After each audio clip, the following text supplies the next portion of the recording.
10 দিনে 10টা বিজনেস আইডিয়ার আজকে 4 নম্বর দিন।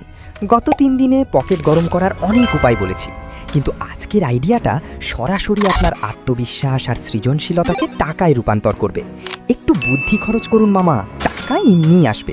4 নম্বর আইডিয়াটি হলো টেইলারিং ও গ্রামীণ বুটিক। গ্রামের নারীরা এখন অনেক ফ্যাশন সচেতন। আপনি যদি একটি ছোট টেইলারিং শপ খুলে সেখানে নতুন নতুন ডিজাইনের কাজ শুরু করেন, তবে ঈদে আপনার দাম ফেলার সময় থাকবে না।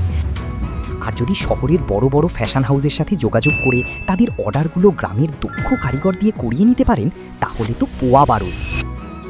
একেই বলে গ্রামের মেধা আর শহরের টাকা। চমৎকার কম্বিনেশন, তাই না? শহরের শোরুমে দিয়ে জামা 4,000 টাকায় বিক্রি হয়, সেটা আপনার গ্রামে কত টাকায় বানানো সম্ভব একটু ভেবে দেখুন তো। আচ্ছা, আপনি কি জামা কিনতে বন্ধুদের নিয়ে যান নাকি আপনার মাকে সাথে নিয়ে যান? কমেন্টে অবশ্যই জানাবেন। আর যারা এখনও ফলো করেননি, তাদের জন্য আমার মায়া হচ্ছে, কেননা তারা অনেক কিছু মিস করছেন। তাই দেরি না করে এক্ষুনি ফলো করুন। দেখা হচ্ছে কালকের বিজনেস আইডিয়া নিয়ে। টাটা।